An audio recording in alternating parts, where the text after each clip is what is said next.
Hey guys, it's Red Force, and today we're gonna be reviewing the new Ant-Man and the Wasp Quantamania movie, which is the new Ant-Man movie that was out. Hold up, I'm wearing my sleeves. I know I'm in my pajamas right now, as you can see. But anyway, we're gonna be reviewing it right now. So let's do this. So the movie starts off with Janet basically in the quantum realm. It has like a flashback of her in the quantum realm. Later, King shows up saying that, what is this place? Then, the Marvel intro shows up, of course, like always. Then the movie starts off with Scott having his new life and stuff, blah, blah, blah. Later, and the reason why Cassie was in jail was because she shrunk a cop car. They didn't actually show it, but like she shrunk a cop car. So I was like, is she actually stealing stuff now? Like I didn't know she was I was wondering why she was in jail. So anyway, then later there in the car, the dad was Scott was lecturing his daughter Cassie, and Cassie's a lot older now, and she got recasted again, which I didn't really like, but that actress is really good. You know, she's pretty decent. I mean, she's not a bad actor. I think she's pretty good. You know, she's not bad. You know, I wouldn't say decent. I mean, like she's pretty good. You know, like she's really good. So anyway, later, they go in the lab, or actually before that they go in the house, have a talk about how Cassie was doing and stuff. And then later they go in the lab, they go in the basement, and she does like this like project or something. Later they're sending a signal to the quantum realm, which Janet said you're gonna send the signal to the quantum realm. And later that's how it all started, about them going to the quantum realm, blah blah blah. Then later they all get there, but they get a little separated. And Janet was keeping secrets from her family, and basically this movie was really awesome. I really like this movie. I don't care about what anyone says. I still love this movie. You know, I like it better than the first two. You know, because there's a little bit more intensity. You know, I felt like it had a little bit more intensity. But let's continue. And Ant-Man and Scott and Cassie got into the quantum realm. And this is Scott's I think third time in the quantum realm. And this is Cassie's first time in the quantum realm. And I think this is Hank's, like, it should be his second time. So yeah, so basically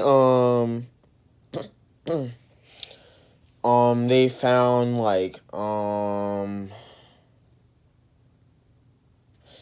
of these characters. I don't know their names. I will figure out their names later. But then later they meet one of these characters, and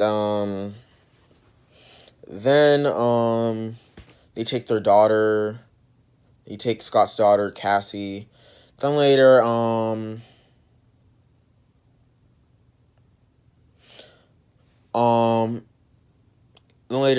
sorry, kind of lost track a little bit. Anyway, they told Janet told Hope and Hank that there's something I kept from you from a very long time. Then later they go to like this place, some like bar or whatever. Some like quantum realm bar.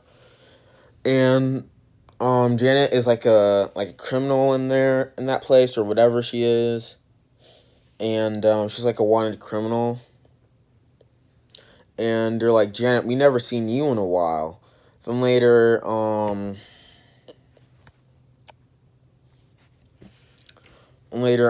I keep forgetting. Crap. And later, Janet gets into trouble, and later they take the ship. And yeah, then later, they are forcing. Then later, Cassie drank the ooze to understand all the aliens and all the robots as well. So Cassie drank it. It looked like blood, and I thought she drank like the blood. Well, she didn't actually drink the blood. Like, it was actually ooze, like red ooze. But it may have looked like blood, but it wasn't actually blood. Then later, they forced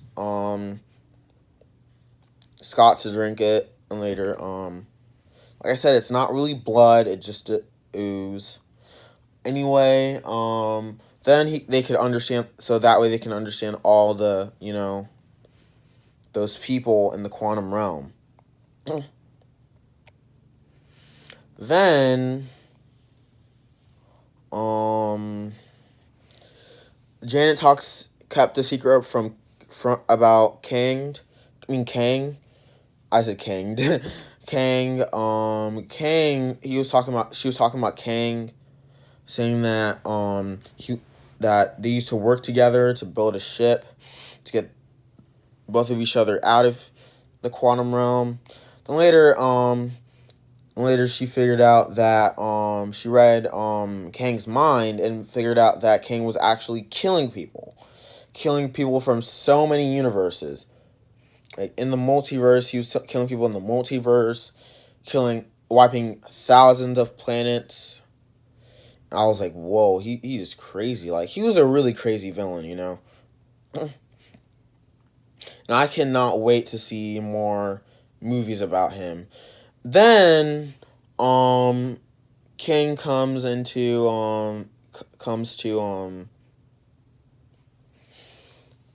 to kidnap Scott and Cassie. Then MODOK comes in, and this is what I did not know. MODOK was actually Yellow Jacket, Darren Cross. Spoiler alert, it was Darren Cross. Also, I'm sorry if I didn't put a spoiler warning. I might have to put a spoiler warning in this video. Some moments were a little weird. Yes, I do agree with that. But this movie was still amazing. And I really was like impressed on how far Marvel has gotten. And I really didn't like how the critics like wrecked this movie, because like critics really wrecked this movie. Like, I think the critics were really wrong, and this movie's awesome. Then they go to jail in the quantum realm, and I did not know that Cassie went to jail like 3 times, and Scott went to jail like 4 times because he kept like robbing banks. Before, so basically now. So now, I'm trying to think. So now, Kang was like, I can give you time. I can give you anything you want. And Ant-Man was like, how's that? And later he's like, time is anything you need, or whatever he said. So basically he's like, I can give you anything you want. And later Scott was like, what is that? And he was like, time. And that's what you saw in the trailer, And then later he was trying, and Kang was trying to kill Cassie. Later, just like, which is Scott's daughter. And later Scott was like, fine, I'll do what you want. And later in this scene, this was kind of a little bit weird. Scott was like, and when he was going down there, Scott was like duplicating himself. He did not know that the quantum realm was like duplicating himself while he went down like the hole or whatever. I don't know. And it kept like duplicating himself over and over again, and that seems kind of stupid and a little bit, but which I do agree with that. But then later Wasp came to rescue him. And yeah, Wasp came to rescue him. They found Scott. And later, Scott was like, "We had a deal, King. I thought you were gonna help me." Then later, we started having more this fight scene and stuff. And yeah, we started having this fight between the army and Kang. And this fight was amazing. Like, this fight was epic. And then later, Cassie, she sent out a message saying that, hey, Kang is a monster. He's trying to kill everyone. So everyone fight for your lives. Then later, frick. Then later, crap. I keep, like, sorry, it's taking me a while to, like, think back. Anyway, then there's this fight scene between Kang and Ant-Man, and I wanted to see a little bit more blood in this movie, you know, because we never gotten to see people get beat up to a bloody pulp before. So Ant-Man gets beat up to a bloody pulp in his mouth, and you see, like, the blood on his mouth, you know. Then later, well, before that, Darren Cross MODOK dies. MODOK dies. Then later,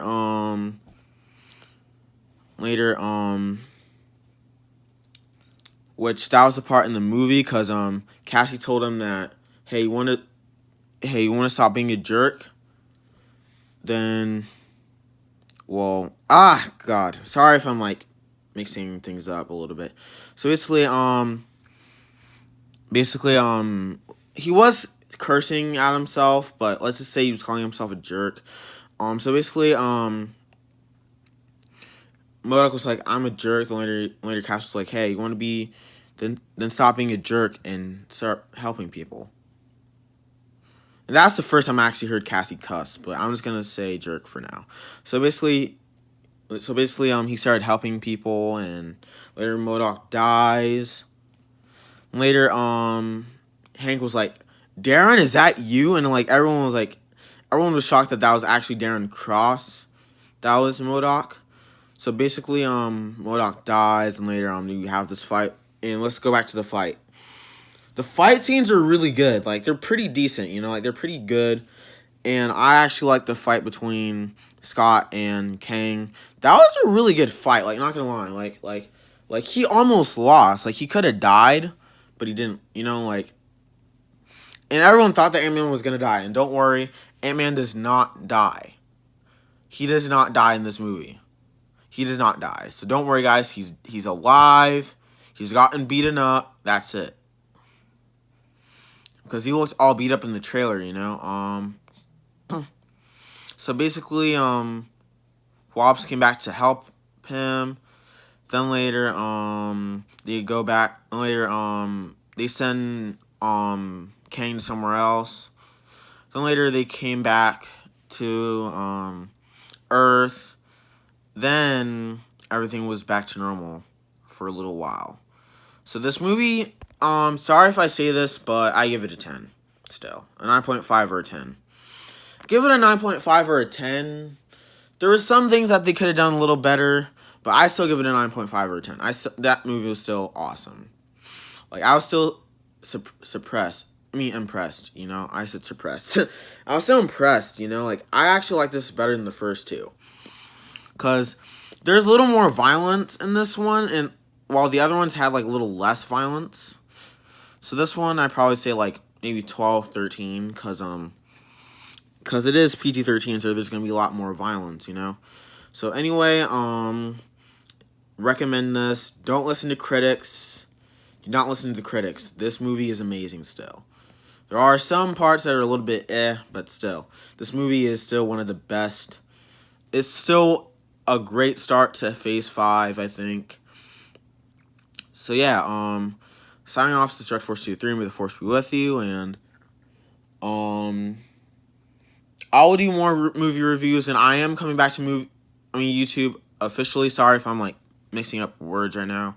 coming back to YouTube officially. So that means I'll be doing scripts for Power Rangers. Power Rangers might be postponed to probably May or summer or whatever. And hopefully you guys will enjoy it. And I hope you guys enjoy it because this show will be amazing. And this will be this will kind of be like TV 14, TV PG. So I'll probably make it PG 13. It's in the balance between TV PG and TV 14. So yeah, I really love this movie, and I hope you guys and if you guys don't like this movie, that's fine. Don't hate me for this. I still give it a 9.5 out of 10. I still think it was one of the best Marvel movies to date. I still think Black Panther Wakanda Forever was still a little bit better. It's better than Thor Love and Thunder because this was a better sequel than it was to Thor Love and Thunder. Because Thor Love and Thunder was a really good movie, but it was pretty decent. But I like Ragnarok better because I thought Ragnarok was the best Thor film, period. So yeah, if you want more action and more intenseness for an Ant-Man movie, I recommend this movie, because if you want more violence and people getting beat up, I'm not saying I want people to die I'm not saying I like people getting beat up. I'm saying that we need that intense feel, so that way, superhero, because that's what a superhero movie needs. That's what a PG-13 movie needs, a little bit more blood, people getting beat up and stuff. Not to the point where they're going to die or get their heads chopped off or explode to bits, because that would be rated R. But I'm not saying it should be rated R. I'm saying that's what it's PG-13. Dang it, I can't speak today. That's what a PG-13 movie needs, So anyway, signing off. This is Red Force 23, and may the Force be with you. Bye.